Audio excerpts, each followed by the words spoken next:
Alhamdulillahirabbil alamin wa bihi nasta'in wa ala umurid dunya waddin. Wassalatu wassalamu ala sayyidina Muhammadin wa ala alihi wa ashabihi ajma'in. Alhamdulillah, pertemuan yang lalu kita sudah membahas tentang bagaimana pengertian Al-Quran dan sebagainya, bagaimana fungsi Al-Quran terhadap hadis dan sebagainya. Hari ini Bapak akan menjelaskan tentang lanjutan materi kita yang berkaitan dengan ayat-ayat Makkiyah dan ayat-ayat Madaniyah.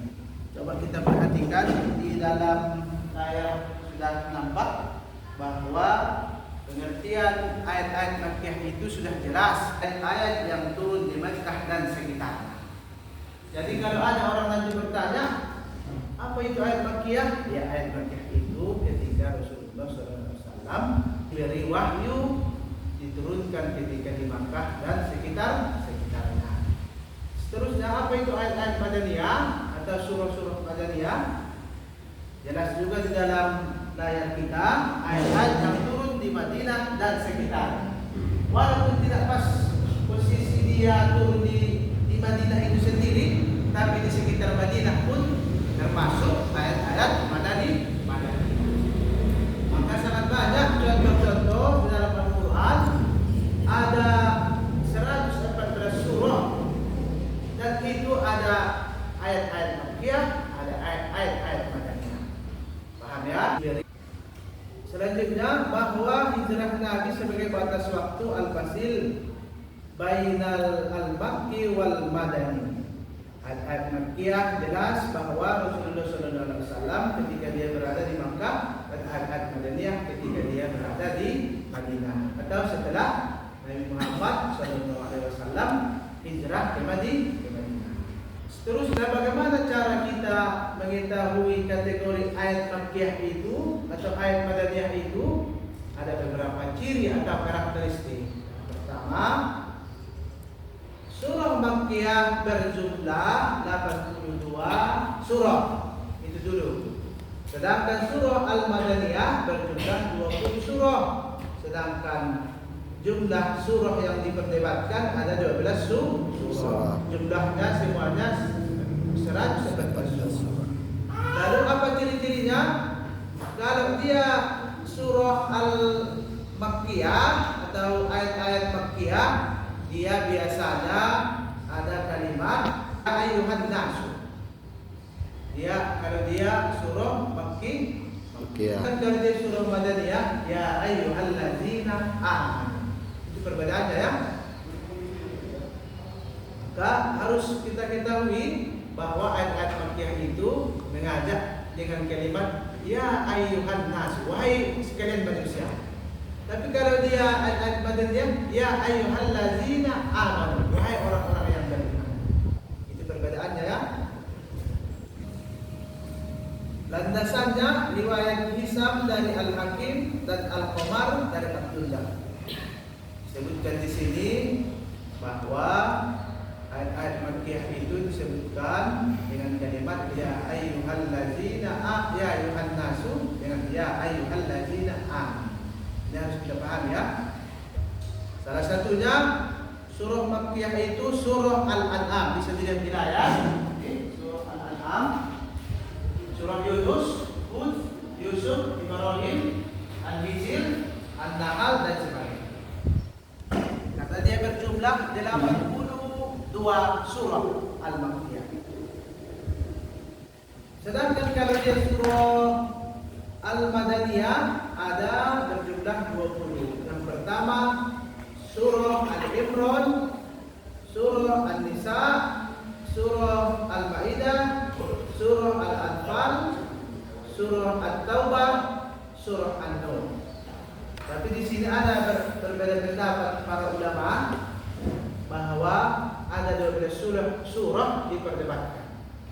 Tapi kalau susunan Al-Quran, walaupun diperdebatkan sudah jelas bahwa surah itu termasuk surah Makkiyah atau Madaniyah. Bisa kita lihat di atas surah yang paling awal, dia posisinya di atas. Surah Al-Baqarah Makkiyah, surah ini Madaniyah. Walaupun dia diperdebatkan. Selanjutnya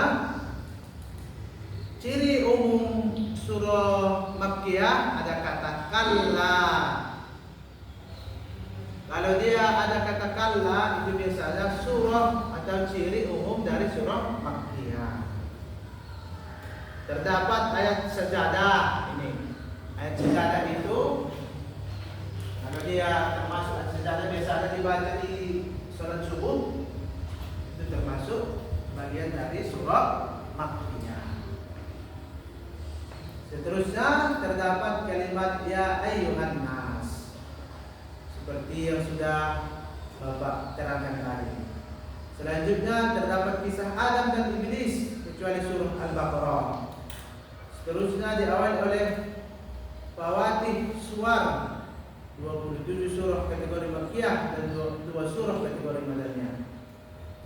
Kebanyakan surah Makkiyah ini surah-surah yang pendek, sangat pendek di surah. Contoh surah yang pendek, Qul huwallahu ahad, Allahus samad, lam yalid wa lam yulad wa lam yakul lahu kufuwan. Itu termasuk surah kategori umum ayat-ayat atau surah-surah Makkiyah. Kalau dia secara umum ayat-ayat Madaniyah atau surah Madaniyah berisi hukum syara, hukum mencuri, hukum jual beli, hukum berzina dan sebagainya. Itu biasanya kalau dia berisi hukum, maka dia kategori ayat Madaniyah. Jadi jangan kita bingung. Kalau dia mengarah kepada hukum-hukum, hukum syara atau undang-undang kriminal, maka dia biasanya surah Madaniyah. Selanjutnya menjelaskan tentang orang munafik. Kalau dia menjelaskan di ayat itu tentang orang munafik, maka dia biasanya ayat-ayat Madaniyah. Kenapa? Karena dalam hadis disebutkan ayatul munafiqu salasa. Iza haddasa kadzaba wa iza wa'ada khalafa wa iza tumina ada dalam hadis. Selanjutnya berisi dakwah. Kalau ayat-ayat surah-surah itu berisi dakwah kepada orang Yahudi dan Nasrani, biasanya surah Madaniyah. Kebanyakan surah panjang-panjang. Kalau dia surah Madaniyah, jarang kita nampak atau kita lihat dalam Al-Quran surahnya pendek, tapi dia biasanya sangat panjang. Karena jangan heran kalau surah-surah panjang itu Madaniyah. Seperti contoh yang tadi surah Al-Baqarah. Itu kan berapa ayat? Sangat panjang ayat-ayat, banyak ayat. Dan dia termasuk ayat-ayat Madaniyah. Selanjutnya terdapat panggilan ya ayyuhallazina amanu, wahai orang-orang yang beriman. Kalau tadi Makkiyah ya ayyuhan nas, tidak ya ayyuhallazina amanu, maka harus kita ingat bahwa kalau dia ya ayyuhan nas surah Makkiyah, kalau dia ya ayyuhallazina amanu surah Madaniyah atau ayat-ayat Madaniyah. Memahami ini mudah-mudahan bermanfaat. Nanti akan kita lanjutkan materi selanjutnya yang berkaitan dengan munasabah Al-Quran. Demikian warahmatullahi wabarakatuh.